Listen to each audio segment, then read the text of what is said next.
김어준의 뉴스공장. 김대중 전 대통령 비자금 제보 당사자 의혹을 받는 박주원 국민의당 최고위원이 이 폭로의 배후로 이용주 의원을, 같은 당 이용주 의원을 지목했습니다. 그래서 당사자 입장 좀 들어보겠습니다. 국민의당 이용주 의원 연결되어 있습니다.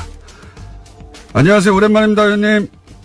예, 안녕하십니까. 공대장님, 이용주 의원입니다. 네, 오늘 스튜디오에 직접 모시려고 했는데 일부러 안 나오신 거죠? 아닙니다. 저는 공장님 모이고 다시 한번 또 뵙고 싶습니다. 조만간 다시 나가도록 하겠습니다. 조만간 스튜디오에 나와서 그동안 못한 이야기 좀 나누시고, 오늘은 이 주제로 한정해서 박주원 최고위원이 의원님을 지목을 했어요. 이번 폭로 배우다. 뭐 직접적으로 배우라는 표현을 쓰지 않았지만 애둘러서 사실상 배우로 지목했는데 이 배우 지목에 대해서 어떻게 반론하시겠습니까? 간단히 말씀드리면은 번지수를 잘못 짚었다라고 말씀드리겠습니다. 지금 김대중 전 대통령 비자금 의혹 관련 보도가 지난주 금요일 날 저에게 경향신문 단독 보도 기사로 났지 않습니까? 네. 이제는 음모론의 근거로 저를 지목했다는 것은 경향신문 보도에 제가 관련이 되어 있다, 뭐 그런 취지 정도로 주장이 되는데, 네. 저는 그 보도 내용과 전혀 무관하고 관련 기자들하고도 통화도 해본 적도 없습니다. 저뿐만 아니라 호남 중진들도 알아보니까 경향신문 보도 과정에 전혀 관련이 없다는 내용을 들었습니다. 그렇다고 한다면은 음모론의 배우로서 저를 지목하는 것은 사실과 다를 뿐만 아니라 근거도 없다, 이렇게 말씀드리겠습니다. 그 근거 중에 하나로 당시 판결물 주승용 또 이름도 헷갈리네요. 방금 전에 얘기했었는데 주 전 의원 판결문을 의원님이 요청했다, 이런 얘기가 있거든요. 이 판결문을 요청하신 게 이제 이 선우가 중요한데, 금요일 날 단독 보도 이후에 요청을 하신 건가요? 그건 뭐 객관적으로도 확인이 되고요. 그전에 뭐 제가 이걸 뭐 요청할 리도 없고, 금요일 날 오전에 이미 언론에서 대대적으로 문제가 제기돼 있었고, 네. 거기에 대해서 박주원 최고위원께서 나름대로 자료를 준 거는 맞는데 김대중 대통령 자료라고 준 건 아니다, 이렇게 해명을 했지 않습니까? 네. 그래서 그 내용 중에 보면은 주성용 전 의원의 명예훼손 사건에 대한 판결이 있다는 것이 언급이 되어 있습니다. 네. 법사위 간사이기도 하고 오후에 요청이 예정되어 있어서 어떤 내용인지 확인하기 위해 공식적인 절차를 밟아서 법무부에 주성용 전 의원의 명예훼손 판결문 좀 자료 제출해달라고 해서 받았습니다. 그렇게 그런 보도가 있은 이후에 오후에 의원총회가 있으니까 법사위 간사시니까 그 판결문을 공식적으로 요청해서 받은 것 뿐이지 그 자료를 미리 받아서 흔들었던 게 아니다, 이 말씀이시네요. 예. 그 판결문에는 어떻게 나와 있습니까? 이 관련해서. 그 판결문 보면은 뭐 요지가 이겁니다. 주성용 전 의원이 검찰 관계자로부터 100억 CD 등을 받았고, 제공한 검찰 관계자가 이 자료는 김대중 전 대통령의 비자금 관련된 자료다라고 해서 주었다는 내용이 판결문에 나타나 있습니다. 아하, 그러니까 박주원 최고가 본인은 DJ 비자금 자료라고 준 적이 없다, 자료만 줬을 뿐 특정하지 않았다고 했는데 판결문에 이미 DJ 비자금 자료라고 하면서 줬다라고 돼 있다고요? 그렇습니다. 예. 그렇군요. 그리고 그 제보 배후로 지목하면서 무슨 얘기를 했냐면 징계를 요구했다, 이용주 의원이. 그렇기 때문에 배우 중에 한 사람 배우로 의심된다, 뭐 이런 취지의 말을 한 것 같은데. 예, 그 부분에 대해서도 뭐 전혀 틀린 건 아닌데, 당시 이게 좀 중대한 사태가 돼서 저희들이 긴급 우총도 하고 연석회의를 했지 않습니까? 예. 그래서 박주원 최고위원에 대한 비상징계 절차를 하자고 주장했던 것은 제가 제일 먼저 주장했던 건 아니고 다른 당 중진 의원께서 시급성이 있고 긴급한 문제이기 때문에 비상징계 절차를 받자라고 제안을 하셨고, 다른 여러 의원들도 동의를 하셨습니다. 물론 저도 동의를 했고요. 그리고 그러한 내용에 대해서 안철수 대표도 동의를 해서 비상징계 절차를 진행하기로 한 겁니다. 제가 앞서서 박주원 최고위원에 대해서 징계를 하자고 주장했다는 것은 사실과 다릅니다. 그렇군요. 의원들 내부에 뭐랄까요. 군번도 아니시죠, 아직. 뭐 그걸 제기할 수 있는 뭐 군보이라고 하기는 초선 의원이 나서서 그런 말 하기는 좀 그렇지 않겠습니까? 네, 보통은 그렇습니다. 예, 어쨌든 징계를 요구한 건 맞는데 그런 분위기가 이미 있었고 다른 분들의 요구가 있었고 나도 동의한 건 맞다 이 정도네요. 예, 그렇습니다. 그런데 또 이용주 의원으로 특정되진 않더라도 이것이 이제 소위 이제 반통합파 호남 중진들이 뒷배경 뒷배후다 그런 음모론으로 해석하는 분도 있는데 그거 어떻게 보십니까? 이에 대해서 전혀 사실이 다르다. 왜 그러냐면은 아시다시피 경향신문이 진보 매체의 성격을 갖고 있고 국민의당과의 평상시 관계를 비추어 본다면은 저희 당의 의원들이 경향신문과 연계를 해서 이러한 것을 음모를 뭐 확산시키고 했다. 전혀 그럴 만한 저희 당에는 그럴 만한 능력이 없습니다. 그렇기 때문에 그런 음모론 맞지 않고 또 시기적으로도 지난주 화요일 수요일 날 저희들이 예산안을 통과시켜서 법정 기일보다 약간 늦었지만은 호남이나 전국적으로 지지를 좀 잘했다는 칭찬을 갖고 있는 그런 와중에 이런 일을 벌여서 찬물을 끼얹을 필요가 있겠습니까? 시기적으로도 그런 해석은 마땅치 않다고 생각을 합니다. 이렇게 생각할 수 있지 않습니까? 통합파의 동력을 상실시키려고, 그러니까 힘을 빼려고, 예. 왜냐면 박주원 최고가, 통합파 지도부 일원이기 때문에, 뭐 그런 추정을 하는 건 자연스러운 것 같은데요. 지금 최고위원으로서 지도부에 있는 건 맞지만은, 통합을 주도하고 있는 게 박주원 최고위원이라고 보지는 않고, 실질적으로 통합에 대해서 뜻을 굳게 갖고 있는 것은 안철수 대표라고 봐야겠죠. 예. 네, 안철수 대표가 굳은 뜻을 갖고 있고 박주원 최고도 통합파가 맞기 때문에 지도부를 흔들기에는 좋은 소지 아닙니까? 그래서 이제 음모론이 나오는 것 같은데. 모르겠습니다. 이제 금요일 날 언론 보도 과정에는 관여되지 않은 것은 분명하고 그 이후의 대처에 있어서는 그런 생각을 할 수도 있을 것입니다. 이런 박주원 최고의 적절치 못한 이런 전력 등에 대해서 통합에 반대하는 사람들이 그런 것을 주제로 해서 뭐 공격을 하거나 하는 것은 가능하겠죠. 하지만은 그럴 목적으로 지난주 금요일 날 경향신문에 이런 의혹을 제기했다는 것은 어불성설입니다. 그러니까 애초 보도와 무관하고 애초 시작한 건 아닌데 이런 기회를 봐서 통합파를 흔들려고 하는 뭐 정치적 의도는 있을 수 있다. 하지만 선호가 다르다. 이런 말씀이시네요. 또. 그렇습니다. 이건 어떻게 보십니까? 이런 일이 벌어질 줄 알았다라고 이제 주장하는 분들도 있습니다. 안철수 대표 주변에 특히 통합파들이 뭐 주변에 누가 친이계다라고 표현하진 않지만 친이계 출신이 많아서 이게 바른정당과 통합에 적극적이다. 이렇게 해석하는 시각에 대해서는 어떻게 보십니까? 어떻게 보면은 박주원 최고위원조차도 얼마 전까지 최고위원 되기 전까지는 안철수 대표 계열로 분리되지 않았던 분이죠. 네. 이번에 최고위원이 된 이후에 안철수 대표의 통합론에 대해서 찬성을 하고 있는 그렇게 보는 게 적절할 것이고 시한파에 친이계 출신이 있다는 것은 맞겠지만은 많다고 이렇게 보기는 좀 어렵지 않나라는 생각을 합니다. 있다 정도까지만 뭐 많다도 사람마다 다른 거니까요. 두 사람만 있어도 국민의당에 왜 친이계가 있어 많다고 생각하실 수도 있고 여간 있다 정도. 예, 그렇습니다. 예. 자, 여기까지 얘기했으니까 한 가지 주제를 또 연결된 김에 묻지 않을 수가 없는데 홍준표 대표 녹취록 얘기도 박주원 최고위원이 꺼냈기 때문에 이제 이용주 의원이 폭로의 배우다 얘기하면서 성완종 리스트 관련해서 홍준표 대표의 녹취록도 갖고 있다고 하지 않았냐. 역시 그런 것에 능하다 이런 의미로 이걸 거론한 것 같은데 박주원 최고가. 맞습니다. 그 말도 성완종 리스트 관련해서도 이제 언급을 굳이 하자면 있는 거죠. 그것을 제가 말한 게 아니라 서청원 의원이 먼저 이야기를 하지 않았겠습니까? 당사자고 서청원 의원이고 홍준표 의원인 것이죠.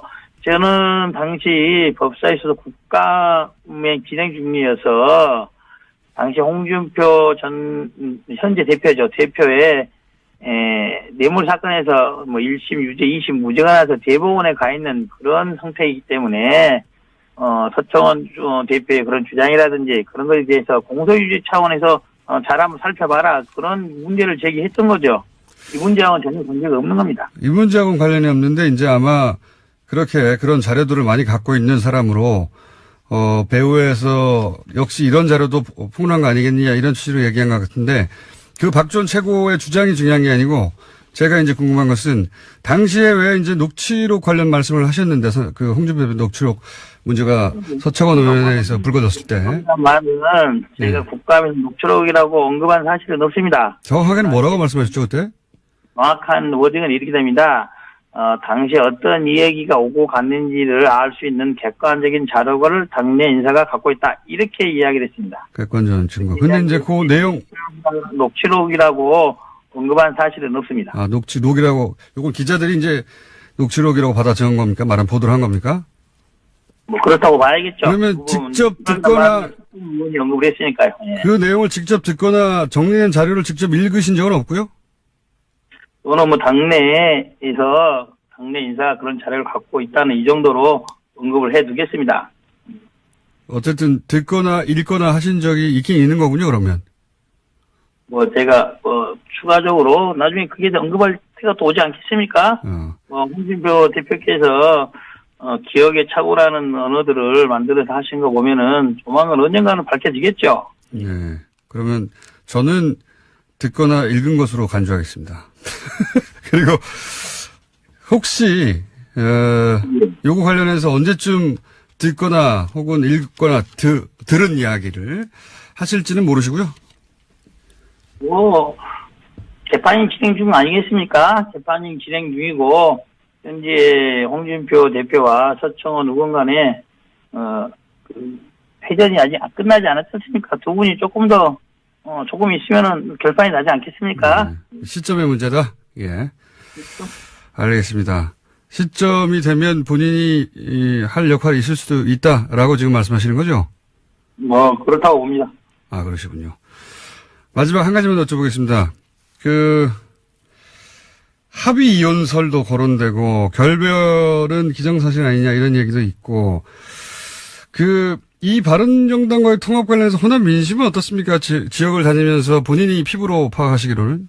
근데 바른정당과의 통합 문제에 대해서는 호남에서 찬반이 나뉘고 있는 것은 사실입니다. 네. 특히 바른정당과의 정책연대 그리고 선거연대로서 충분하다는 그런 의견이 당대당 통합까지 이뤄야 한다는 그런 의견보다는 더 많은 것으로 저는 보고 있습니다. 통합까지는 아니다.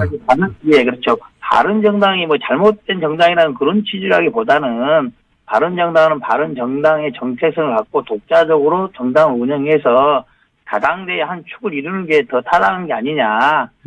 국민의당으로서 외연 확장이 필요하지만은 그것은 꼭 바른정당과의 당대당 통합만을 통해서 달성할 수 있는 건 아니다. 고 저는 보고 있습니다. 알겠습니다. 오늘 여기까지 하고요. 저 합의 이혼설은 저희가 박지원 전 대표에게 묻기로 하고요.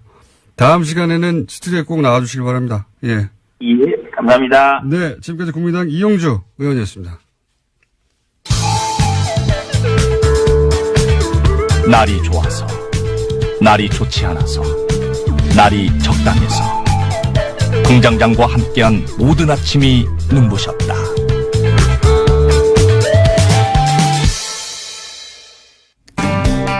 작년 11월 베트남 호치민 총영사관 인사에 최순실 씨가 개입했다는 현직 영사의 폭로. 최순실 게이트가 확실히 존재했다는 걸 입증하는 현직 공무원 최초의 증언이었는데요. 향후 불이익을 당하면 다시 인터뷰하자고 했었습니다. 그런데 그 불이익을 당하고 있는 정황이 있어서 오늘 김재천 영사 직접 연결해 보겠습니다. 안녕하세요. 오랜만입니다, 영사님. 예, 오랜만입니다. 반갑습니다, 공장장님. 네, 예. 조만간 귀국하게 되신다는 얘기를, 명퇴를 하신다는 얘기를 저희가 전해 들어서 그 전에 현직에 계실 때 인터뷰를 하고 그리고 명퇴를 하시기 위해서 한국에 오시면 그때는 스튜디오에 직접 모시기로 긴 시간 예정해 두고 예약해 두고 우선 왜 이런 일이 벌어진지 오늘 간략히 한번 짚어보려고 합니다. JTBC 인터뷰 이후에 어떤 일들이 있었나요? 좀 간략하게 정리해 주시면. JTBC 인터뷰 이후에 뭐 외교부에서 감사가 왔고요. 네. 사실은 이제 세종학당이라고 저희 청년사관하고 이제 문화관광부 산하의 세종학당 재단하고 함께 최초로 운영하는 표준 모델 세종학당이 이제 작년 12월에 오픈을 앞두고 있었는데. 세종학당이라는 사업을 준비하고 있었는데, 예. 예. 네. 그게 이제 전면 백지화 됐고요. 제가 문제를 외교부에 제기해서 외교부에서 이제 감사가 오게 됐는데, 네. 어제 다른 건 대충 하고 저를 집중 감사를 했죠. 그러니까. 어제 제가 저 때문에, 예. 제가 이제 전후를 잘 모르시는 분들을 위해서 잠깐 정리하면, 총영사가 바로 최순실 인사라고 했던 그 총영사입니다. 총영사가 의욕적으로 추진했던 세종학당이 외교부 감사로 중단이 됐는데, 그런데 외교부 감사에서는 그 책임을 오히려 김재천 영사님에게 묻더라, 이런 얘기입니까? 그런데 총영사의 결재를 받고 제가 이제 의욕적으로 추진했던 사업을 이제 총영사께서 이제 없던 걸로 했고요. 외교부에서 무관심하게 있었고, 거기에 대해서 제가 외교부에 지도 감독을 해달라고 했는데, 결국은 제가 저 때문에 이 세종학당이 안 되는 걸로 이제 그게 뒤집어 씌우는 결과가 돼서 저를 감사를 했죠. 약간 이상하게 됐는데. 결론적으로는 그게 다 그냥 아무것도 아닌 그 음해였던 걸로 결정이 났죠. 그러니까 총영사가 결재는 했지만 지금 영사님이 굉장히 중요하게 진행하던 사업이 있었는데, 세종학당이라는 그 세종학당이 합작, 예. 네네. 요 세종학당 사업이 인터뷰 이후에 갑자기 중단이 됐다. 그래서 감사를 요청했는데 거꾸로 영사님 때문에 중단된 것으로 뒤집어 씌우더라, 이런 얘기군요. 예. 감사를 당해야. 제가 말씀하십시오. 세종학당 재단 측에 사실 미안한 마음이 있죠. 저를 믿고, 청원사관을 믿고, 1년 동안 준비했는데, 그것이 이제 안 되게 됐기 때문에, 너무 예산적 낭비도 심하고, 상당히 1년 동안 필요하게 된 게 상당히 개인적으로 굉장히 가슴 아프게 생각합니다. 총영사에 대한 관리 감독을 요청해서 지난 12월에 외교부 감사가 들어왔는데, 총영사를 감사를 한 게 아니라 영사님을 감사했다. 예, 그런 얘기군요. 네. 그리고 또 뭐 여러 가지 자잘한 일들이 많았던 걸로 제가 들었는데, 그 중에서, 발령, 전보가 있더라고요. 지금 거의 그 주요 경력 대부분을 지금 베트남에서 계셨는데 17년간 25년 중에, 외교부 25년 중에 베트남 17년 근무면 베트남 그야말로 전문가신데, 발령 전보를 내렸다고요? 어떻게 내렸습니까? 저 같은 경우는 이제 그 관련 규정이 있어서요. 장관이 불가피하다고 인정하는 경우에만 이제 전보할 수 있게 돼 있거든요. 네. 제가 베트남 전문가이기 때문에 제가 이제 그 전담직이라고 하는 베트남 붙박이라고 하는 그런 직을 선택을 했는데 승진 포기하고. 근데 그것에 무관하게 이제 뭐 오래 근무했다라는 대충 그런 이유로 해서 서울로 한국으로 발령나게 됐습니다. 서울로요, 갑자기. 17년간 베트남 전문가인데 갑자기 서울로 와라. 그리고 이런 건 어떻습니까? 이럴 경우에 이제 그 흔히 지난 정권에 쓰던 방식이 개인 사찰을 하거나 또는 뭐 말도 안 되는 모함을 하거나 이런 일들은 박근혜 정부 내내 사실 말 듣지 않는 그 공무원들에게 있었거든요. 그렇게 밝혀진 경우도 있었는데 본인의 인터뷰 이후에 작년 12월 외교부 감사가 있고 그러면서 이런 식의 움직임은 없었습니까? 제가 이제 교민들한테 가장 중요한 민원 서비스, 여권 공정 등 체계에 필요한 업무를 7년 반을 민원실을 운영했는데요. 그 민원실에 있는 행정 직원, 제 부하 직원을 압박을 해서 저에 대해서 뭔가를 캐려고 했고, 그 다음에 민원실 전화를 뭐 20일 동안 안 받았다고 외교부 감사관실에 누군가 이야기해서 말도 안 되는 해프닝이 있었는데, 사실 민원실 전화는 한 대밖에 없고, 우리 행정 직원이 받기 때문에 제가 전화를 직접 못 받거든요. 그래서 이런 식으로, 그다음에 교민들 몇 명이 이제 누군가 사주를 받아서 저에서 1년간 집중적으로 이제 음해성 민원을 외교부에 넣었던 얘기를 들었습니다. 너무나 황당하기 때문에 외교부에서도 크게 저한테 문의조차도 하지 않았고요. 그다음에 제가 지난 10월 달에 운전면허 갱신 때문에 한국에 휴가를 잠깐 다녀왔는데, 이것도 조영사 본인이 결제를 안 했다고 하면서 외교부에 저를 고발해서 제가 본의 아니게 처음으로 외교부에 들어와서 사유서를 쓰게 됐고요. 참 사실 유치합니다. 저는 총무과에 결제를 올렸던 절차를 밟았었거든요. 외교부에서 보고를 했고요. 네. 혹시 외교부에 근무하는 25년 동안 이런 사유서나 이런 문제가 된 적이 있습니까? 저는 한 번도 징계를 받은 적이 없고요. 오히려 모범 공무원상이나 이런 여러 상을 받았고요. 그렇기 때문에 제가 명퇴를 할 수 있었던 거는 제가 징계를 받았다면 명퇴를 신청할 수 없는 조건인데 사실은 좀 말도 안 되는 황당한 거. 그다음에 일부 언론에 보도됐지만 주례 회의도 JTBC 이후에 월요일마다 하는 회의를 취소를 했고요. 주례 회의. 그다음에 7개월 만에 살짝 티타임 형식으로 이제 부활했는데 제가 물었죠. 그 회의를 부활한 거냐 아니냐 했더니 그냥 바쁘지 않은 사람만 오라고 하더라고요. 제가 민원실 업무를 하기 때문에 자리를 잘 못 비우거든요. 그런데 그것조차도 아마 외교부에 제가 회의도 참석 안 하고 그런 게을리한다 이런 식으로 보고했을 것으로 추측을 합니다. 사실 1년 동안 총영사 얼굴을 한 번 못 봤고요. 다른 용사들 얼굴 10명 됐는데 얼굴도 제대로 못 보고 나름 투명 인간으로서 총영사관에서 좀 고립됐습니다. 몸은 제가 편했는데 원래 제 모습이 아니기 때문에 뭔가 좀 일을 만들어내고 아이디어를 짜고 해서 이런 일들을 창의적으로 하는 스타일인데 마음이 편해야 하는데 그게 아니다 싶은 생각을 사실 1년 동안 했습니다. 총영사 얼굴을 못 본 지가 1년이 됐어요? 예. 회의에 참석하지를 못하니까.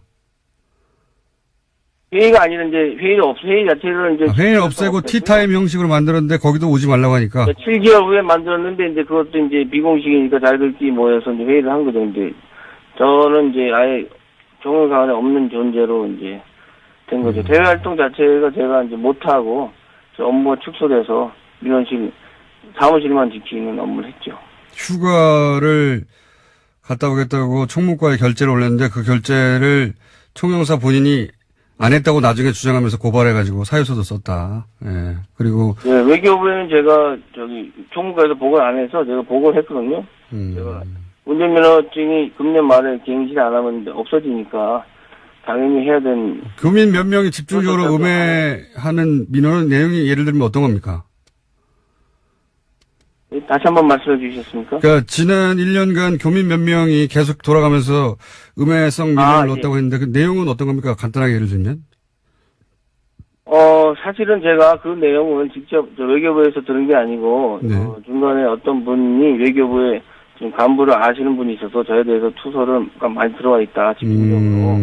근데 그 내용이 왜냐하면 제가 저를 아는 분들은 저에 대해서 이렇게 비판적인 얘기를 많이 안 하시거든요. 그러니까 전혀 관계가 없는 분들이 어떤 식으로 내용을 했는지는 왜냐하면 너무 그 내용 자체를 저도 알 수가 없고요. 직접 받으신 게 아니고 아마 알고 있을 것 같은데 외교부로 직접 보냈으니까 많은 일을 겪으셨네요. 예, 그 전화를 안 받았다고 하는데 원래 전화 한 통밖에 없고 행정직원이 받는 거기 때문에 본인이 원래 전화를 직접 받지 않는데 그걸 안 받았다고 또 고발하고. 예. 그래서 결국은 그런 것들이 쌓여서 명퇴를 결심하게 된 겁니까? 사실은 제가 이제 외교부에 25년, 베트남에 17년, 호치민만 2번에서 14년 근무했거든요. 근데 제가 지금 제 공간 업무라는 게 사실은 공관장, 총영사와 대사를 잘 만나야 되는데 95년에 제가 호치민에 처음 나와서 조금 못된 총영사 만나서 고생을 많이 했습니다. 예를 들어서 최순실과 같은 그 사건 일을 많이 시키고 입에 담지 못할 부끄러운 일도 사실은 시키고 했는데요. 사실 그때 제가 너무 자신이 싫었고 그래서 그때부터 제가 저항을 결심한 겁니다. 그러니까 승진도 안 되고 또 윗사람 말 안 들으니 힘든 시간이 많았죠. 그런데 이제 외교부에서 저희 정체성을 찾게 한 것이 사실은 노무현 대통령께서 이제 만드신 각 부처 혁신 토론방이었는데 그때 제가 노무현 정부 들어서 혁신안을 자체적으로 많이 냈죠, 실명으로. 근데 이런 것들이 반영된 것도 있고, 근데 그것 때문에 찍혔고요. 이제 외교부 직원들, 하위 직원한테는 제가 많은 지지를 받았지만, 간부들에게는 문제 인물로 찍혀서 좀 고생을 했습니다. 참, 개인적으로 힘든 시기였죠. JTBC 인터뷰는 사실 그렇다면 그렇게 쌓여있던 문제의식이 이게 한 번에 터진 거군요. 말하자면. 예, JTBC 인터뷰는 사실 필연적 운명이라고 생각합니다. 그냥 지나칠 수 있었지만 제가 평소에 문제의식을 갖고 비판하고 행동해왔던 이유였기 때문에 그냥 따지지 않고 할 수 있었죠. 사실 외교부에서 사직은 오랫동안 생각했던 거고요. 좀 더 다니면서 제가 가장으로서 책임을 가지고 공무원 생활을 했으면 좋겠지만 평범하지 않은 공무원 생활을 한 저이기 때문에 지난 시간들이 참 힘든 시기였고요. 좀 사실은 좀 쉬고 싶은 생각도 들었습니다. 제가 언제까지 외교부에서 홀로 투쟁만 하고 살 수는 없기 때문에 인생을 크게 멀리 볼 때 외교부에서 제가 오래 남는 것도 도움이 안 된다고 생각하게 됐고요. 제 아내도 동의하고 적극적으로 지지해주고 있습니다. 알겠습니다. 어떤 일을 겪으시는지는 저희가 대충 알겠고요. 고생 많이 하셨고요. 네. 그러니까 뭐 외교부도 장관이 바뀌고 일부 간부들이 바뀌어가는 중이긴 하지만 아직 그 오래 쌓인 어떤 구조가 문제가 크군요. 예, 그 이야기는 저희가 귀국을 2월 달쯤에 하신다고 하니까 그리고 명퇴 계획도 있다고 하시니까 그 위에 스튜디오에 직접 모셔서 좀 자세히 들어보겠습니다. 지금 겪고 있는 일에 대해서는 저희가 충분히 이야기를 들었습니다. 오늘 말씀 감사합니다. 공장장님 제가 네. 잠깐만 한마디 해도 될까요? 한마디요? 예, 짧게. 여보세요? 예, 말씀하십시오. 예, 모든 것이 하루아침에 바뀌는 건 없다고 생각합니다. 정권이 바뀐다고 해서 모든 것이 바뀌는 것도 아니고 특히 공무원 사회는 외부 지속적인 자극이 있어야 변화하는 조직입니다. 자체 변화를 현실적으로 무리가 있고 그래서 국민들이 공무원 사회를 잘 감시하고 동시에 격려를 아끼지 않으면 그런 관심이 필요하지 않나 이렇게 생각합니다. 감시와 격려를 동시에 필요로 한다. 알겠습니다. 오늘 말씀 감사합니다. 예, 감사합니다. 지금까지 김재천 영사였습니다.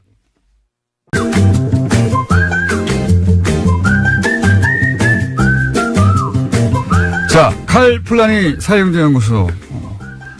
다소 몇 년에 한 번씩 유명해지는 연구소. 정태현 수장님 나오셨습니다. 안녕하십니까? 네, 안녕하세요. 갑자기 베트남 가냐고 물어보셔가지고 아마도 하와이 가느냐는 질문이었던 것 같아요. 그죠? 아, 하와이. 네, 지금 베트남 얘기하도 들어가지고. 네. 하와이. 저희 이제 대표님이 하와이 약속을 했다가 네. 지금 전전긍긍 중이세요. 네. 그럼 뭐 얼마 돈도 별로 안 들 것 같은데 왜 이렇게. 아니, 저 혼자 모르겠는데 저희 작가하고 다 보내야죠. 다 가야지. 다 같이 한 건데. 그리고 이제 여기가 사기업이면 사장의 결단으로 가능하지만 제가 추정하기로는 이게 어쨌든 그 공공기관이기 때문에 예산을 본인은 월급을 월급 그게 있군요. 월급 아이고 뭐 어쩌면 상여금을 받았을 수도 있는데 월급 월급 외에도 그게 있을 거예요. 뭐가 딴 게 예를 들면 뭐 저것은 적금 같은 거. 자, 오늘 주제 뭡니까? 네, 오늘 문재인 케어가 발표가 됐고 8월 9일 날 발표가 됐는데 네. 예, 의사분들이 대규모 시위를 벌였죠. 네, 저도 오늘 오프닝 때 그 얘기 있었는데 예, 집행부가 지도부가 아주 예. 인상적인 분입니다. 예. 그런데 문재인 케어가 뭐냐 하고 그러면 왜 반대하느냐를 간단히 정리해 볼까요? 예. 경제적인 관점에서. 예, 용어를 조금 알아야 되는데 건강보험 보장성이란 말이 있어요. 보장성. 그러니까 우리 보통 감기 걸려서 가면 한 3-4천 원 내거든요. 네. 근데 그건 원래는 10,000원쯤 나왔다는 얘기예요. 그중에 6-7천 원이 보험금이 나온 겁니다. 우리가 보험을 냈으니까. 내고 있는 그게 이제 네. 보장성이에요. 그게 63% 정도인데 네. 그거를 70%까지 올리겠다. 네. 그 얘기는 뭐냐면 보험금을 더 많이 지불하겠다라는 얘기가 되는 거고 그러려면 뭔가를 줄여야 되잖아요. 그게 뭐냐면 비급여라는 겁니다. 비급여는 어떤 행위에 대해서는 보험금이 지금 안 되는 거예요. 네. 그중에 가장 큰 게 뭐냐면 고가의 의료기기를 쓰는 것들. 그렇죠. 가령 이제 아마 어르신분이 환자인 그 사람들은 알 텐데 보통은 한 1-2만 원이면 되는데 그러니까 돈 내는 게 본인 부담금이 어느 날 100만 원이 넘는 경우가 있어요. 어르신들 관련 질병들 네. 같은 경우는 검사만 했는데 100만이 넘은 경우가 네, 그게 검사가 바로 그렇게 고가의 장비를 쓰기 때문에 새로운 증세에 대해서 여러 장비를 썼으면 그게 100만 원이 넘어가거든요. 저도 주사를 맞았는데 몇백만이 나오기도 하고요. 예, 그거는 약제 중에 그런 것들이 있습니다. 비급여 되는 것들이 있습니다. 예. 진짜 그 소위 가정 경제를 뒤흔드는 건 그런 거예요. 그렇죠. 감기가 아니라. 네, 그러니까 비급여 부분을 급여로 바꾸겠다. 네. 즉 보험을 한다는 얘기는 무슨 얘기냐면 이제는 그 비급여 부분도 심사평가원에서 제대로 한 건지 많이 요구한 건지를 평가해서 보험금을 내주겠다는 얘기거든요. 저는 이제 저희 그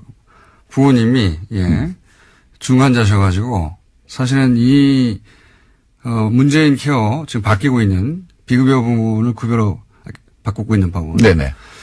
혜택을 크게 받고 있습니다. 엄청난 혜택입니다. 사실은 가족들한테. 그렇죠. 중환자가 있는 경우는 보통 우리나라는 적지만 미국은 대부분 파산해요. 맞습니다. 네.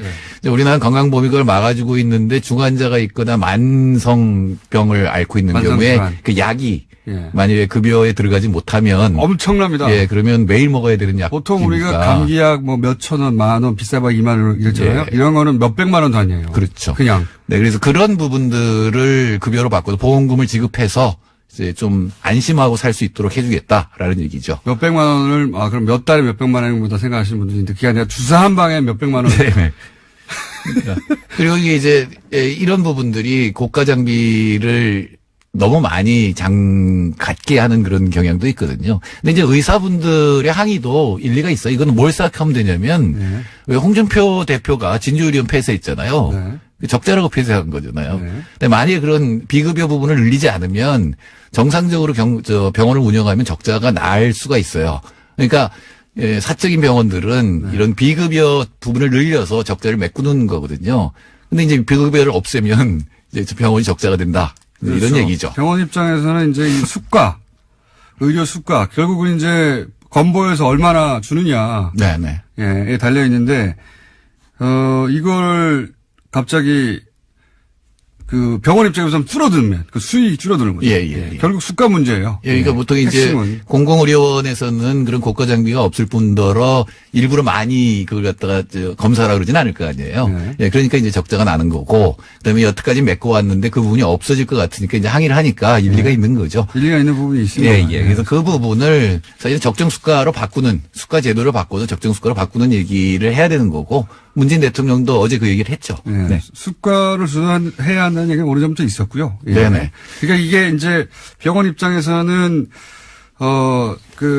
보장해주는 급여 부분에 손해낸 거를 비급여 쪽에서 우리가 보전했었는데 이것도 줄여버리면 우리가 어떻게 하란 말이냐 이런 얘기거든요. 네네. 간단하게 말해서 수가 문제입니다. 수익 또는 뭐 의사 개개인을 보자면 생존권의 문제 뭐 이런 걸로 바라봐서 사실은 정부하고 협상을 하고 조절해야 되는 부분이 맞긴 맞아요. 예.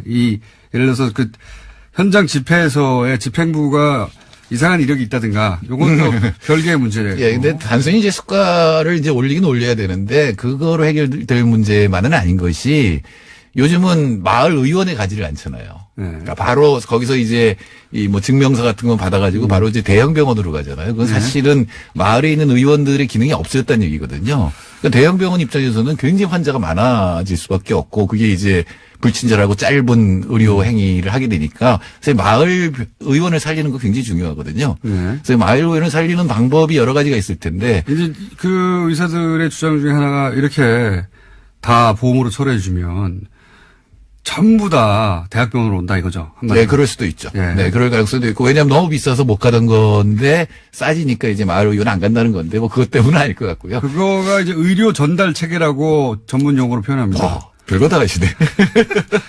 잡지식은 깊이가 없어서 그렇죠. 알쓸신잡보다 많이 하시는 것 같은데. 내가 알쓸신잡을 자주 보진 않지만 한 번씩 보면 저 정도는 나도 할 수 있는데. 그렇죠. 네. 저도 할 수 너 부족한데 저거는. 그래서 방법 중에 하나가 이런 거죠. 영국의 경우에는 영국에 가면 외국인도 이 의원을 하나 지정하게 돼 있어요. 거기서 프랙티셔너라고 하는데 그리고 그게 주치의가 됩니다. 근데 이 주치의는 자기 의원에 등록한 환자 수에 따라서 수가를 받아요. 이걸 두당 수가제라고 합니다. 우리나라도 이제 그런 제도를 쓸 수가 있는데 시험적으로 의료생협 같은 게 있잖아요.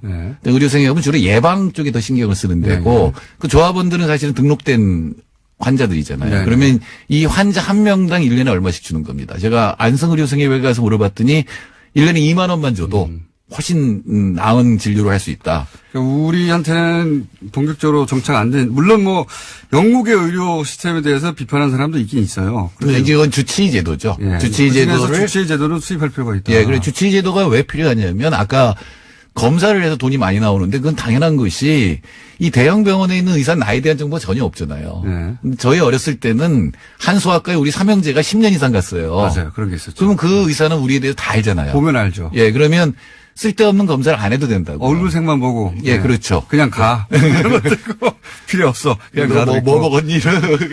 그러니까 그런 어떤 정보들이 대형 병원으로 연결되게 하려면 그러니까 신뢰받는 마을 주치 제도 이런 것들이 보완이 돼야 되겠죠.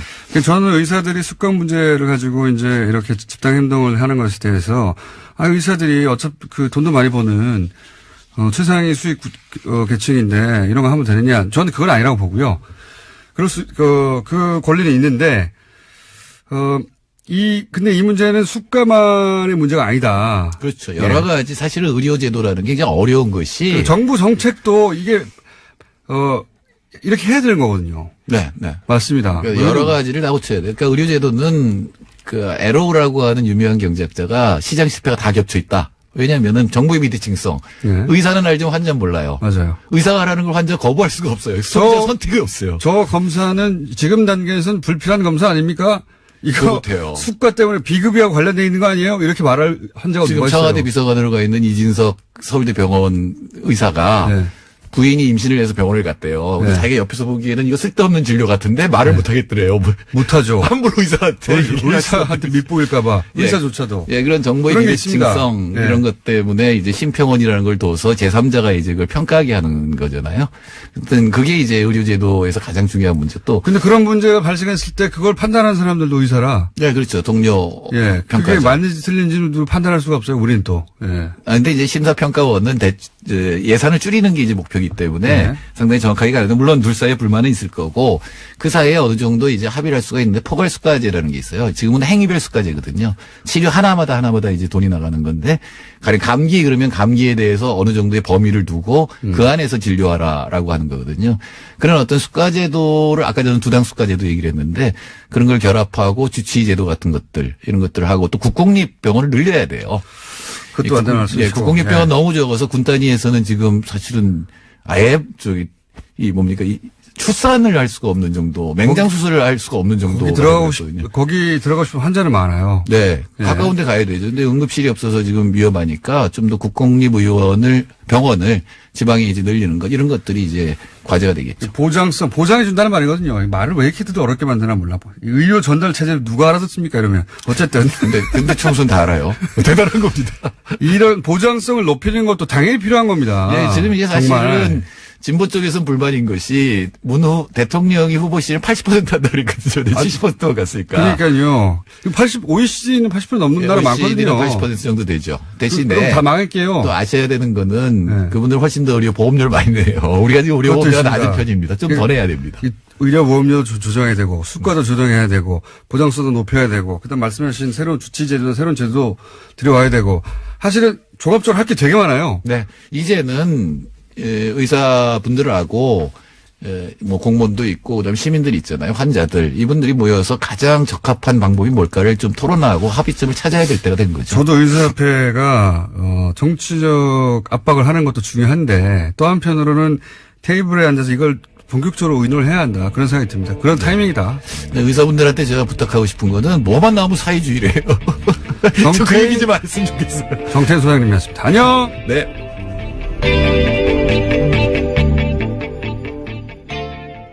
성선입니다. 그러니까 애초 보도와 무관하고 애초 시작한 건 아닌데 이런 기회를 봐서 통합화를 흔들려고 하는 정치적 의도는 있을 수 있다. 하지만 선우가 다르다. 이런 말씀이시네요. 또. 그렇습니다. 이건 어떻게 보십니까? 이런 일이 벌어질 줄 알았다라고 이제 주장하는 분들도 있습니다. 안철수 대표 주변에 특히 통합파들이 주변에 누가 친이계다라고 표현하지는 않지만 친이계 출신이 많아서 이게 바른정당과 통합에 적극적이다. 이렇게 해석하는 시각에 대해서는 어떻게 보십니까? 어떻게 보면은 박 전 최고위원조차도 얼마 전까지 최고위원 되기 전까지는 안철수 대표 계열로 분리되지 않았던 분이죠. 네. 이번에 최고위원이 된 이후에 안철수 대표의 통합론에 대해서 찬성하고 있는 그렇게 보는 게 적절할 것이고 시한파의 친이계 출신이 있다는 것은 맞겠지만은 많다고 이렇게 보기는 좀 어렵지 않나라는 생각을 합니다. 있다 정도까지만 많다도 사람마다 다른 거니까요. 두 사람만 있어도 국민의당에 왜 친이계가 있어 많다고 생각하실 수도 있고 여간 있다 정도. 예, 그렇습니다. 예. 자, 여기까지 얘기했으니까 한 가지만 더 한 가지 주제를 또 연결된 김에 묻지 않을 수가 없는데, 홍준표 대표 녹취록 얘기도 박지원 최고위원이 꺼냈기 때문에 이제 이용주 의원이 폭로의 배우다 얘기하면서 성완종 리스트 관련해서 홍준표 대표의 녹취록도 갖고 있다고 하지 않았냐. 역시 그런 것에 능하다 이런 의미로 이걸 거론한 것 같은데 박지원 최고가. 맞습니다. 그 말도 성완종 리스트 관련해서도 이제 언급을 굳이 하자면 있는 거죠. 그것을 제가 말한 게 아니라 서청원 의원이 먼저 이야기를 하지 않았겠습니까? 당사자고 서청원 의원이고 홍준표 의원인 것이죠. 저는 당시 법사에서도 국감의 진행 중이어서 당시 홍준표 전 현재 대표죠. 대표의 뇌물 사건에서 뭐 1심 유죄 2심 무죄가 나서 대법원에 가 있는 그런 상태이기 때문에 서청원 대표의 그런 주장이라든지 그런 것에 대해서 공소유지 차원에서 잘 한번 살펴봐라. 그런 문제를 제기했던 거죠. 이 문제하고는 전혀 관계가 없는 겁니다. 이 문제하고는 관련이 없는데 이제 아마 그렇게 그런 자료들을 많이 갖고 있는 사람으로 배후에서 역시 이런 자료도 폭로한 거 아니겠느냐 이런 취지로 얘기한 것 같은데 그 박지원 최고의 주장이 중요한 게 아니고 제가 이제 궁금한 것은 당시에 왜 이제 녹취록 관련 말씀을 하셨는데 그 홍준표 대표 녹취록 문제가 서청원 의원회에서 불거졌을 때. 말은 제가 국감에서 녹취록이라고 언급한 사실은 없습니다. 정확하게는 뭐라고 말씀하셨죠 그때? 정확한 워딩은 이렇게 됩니다. 당시에 어떤 이야기가 오고 갔는지를 알 수 있는 객관적인 자료를 당내 인사가 갖고 있다. 이렇게 이야기를 했습니다. 객관적인 증거. 근데 이제 그 내용. 녹취록이라고 언급한 사실은 없습니다. 녹취록이라고, 요걸 기자들이 이제 녹취록이라고 받아 적은 겁니까? 말한 보도를 한 겁니까? 뭐 그렇다고 봐야겠죠. 그러면 직접 듣거나 의원이 언급을 했으니까요. 예. 그 내용을 직접 듣거나 정리된 자료를 직접 읽으신 적은 없고요? 또는 뭐 당내에서 당내 인사가 그런 자료를 갖고 있다는 이 정도로 언급을 해두겠습니다. 어쨌든 듣거나 읽거나 하신 적이 있긴 있는 거군요. 그러면. 뭐 제가 추가적으로 나중에 그게 언급할 때가 또 오지 않겠습니까? 홍준표 대표께서 기억의 착오라는 언어들을 만들어서 하신 거 보면은 조만간 언젠가는 밝혀지겠죠. 네. 그러면 저는 듣거나 읽은 것으로 간주하겠습니다. 그리고 혹시 요거 관련해서 언제쯤 듣거나 혹은 읽거나 들은 이야기를 하실지는 모르시고요. 뭐 재판이 진행 중 아니겠습니까? 재판이 진행 중이고 현재 홍준표 대표와 서청원 의원 간에 회전이 아직 끝나지 않았지 않습니까? 두 분이 조금 있으면은 결판이 나지 않겠습니까? 시점의 문제다? 예. 알겠습니다. 시점이 되면 본인이 할 역할이 있을 수도 있다라고 지금 말씀하시는 거죠? 뭐 그렇다고 봅니다. 아, 그러시군요. 마지막 한 가지만 더 여쭤보겠습니다.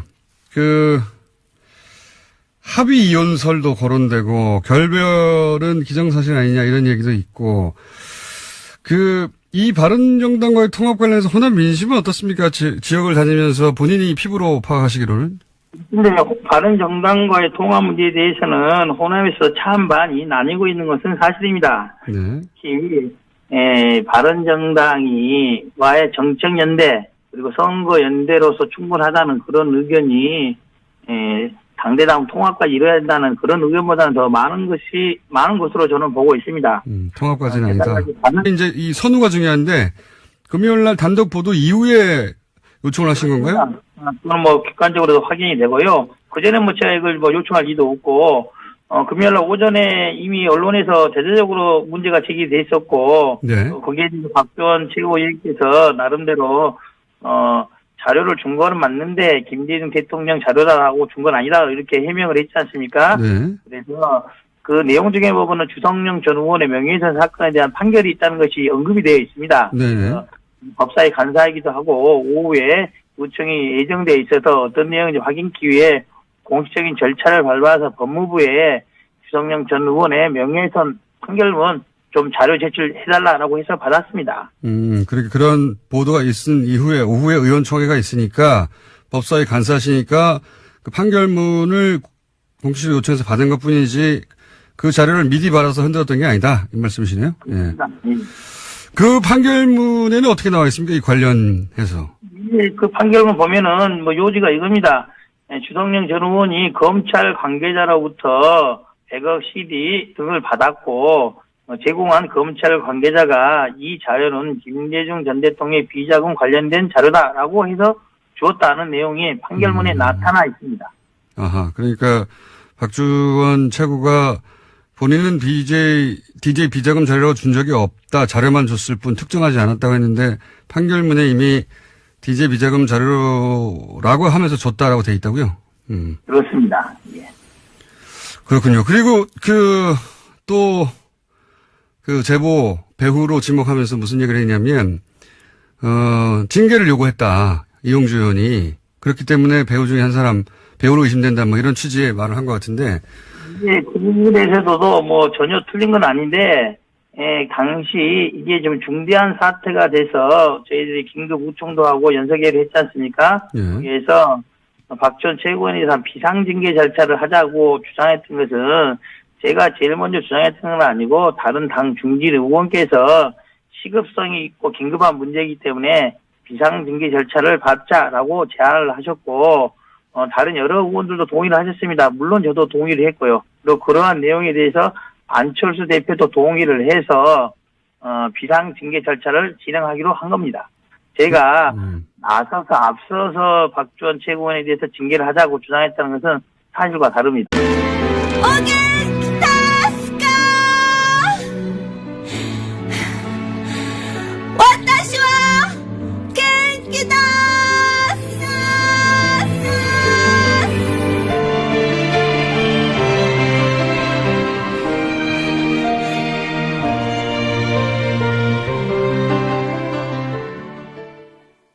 김어준의 뉴스공장.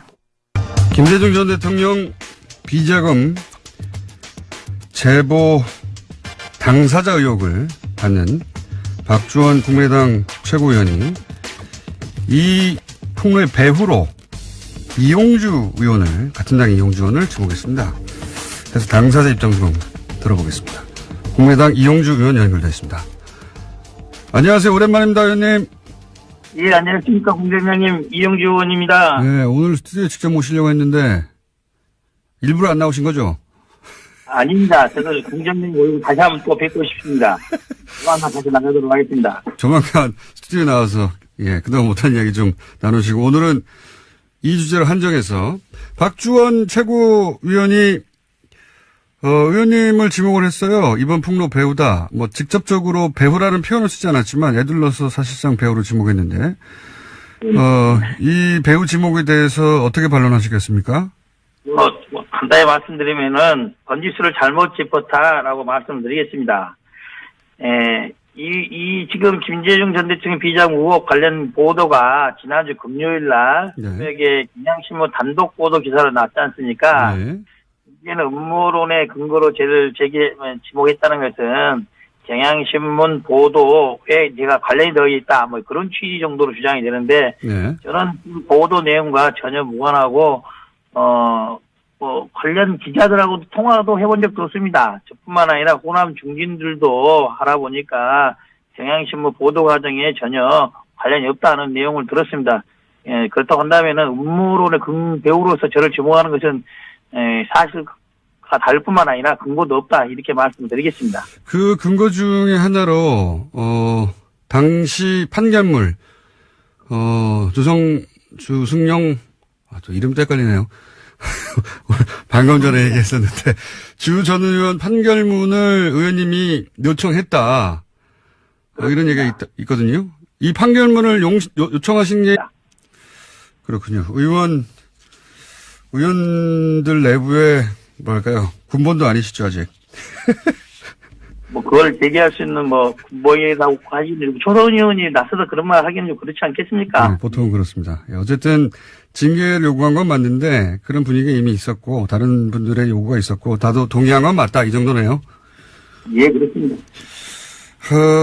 그런데 또 이용주 의원으로 특정되진 않더라도 이것이 소위 반통합파 호남 중진들이 뒷배경, 뒷배후다. 그런 음모론으로 해석하는 분도 있는데, 그거 어떻게 보십니까? 이에 대해서는 전혀 사실이 다르다. 왜 그러냐면은 아시다시피 경향신문이 진보 매체의 성격을 갖고 있고 국민의당과의 평상시 관계를 미추어 본다면은 저희 당의 의원들이 경향신문과 연계를 해서 이러한 것을 음모를 확산시키고 했다.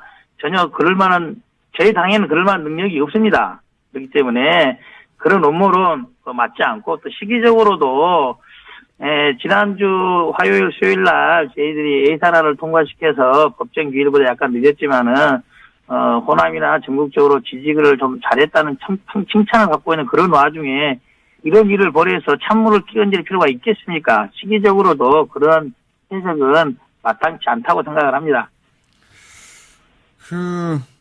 이렇게 생각할 수 있지 않습니까?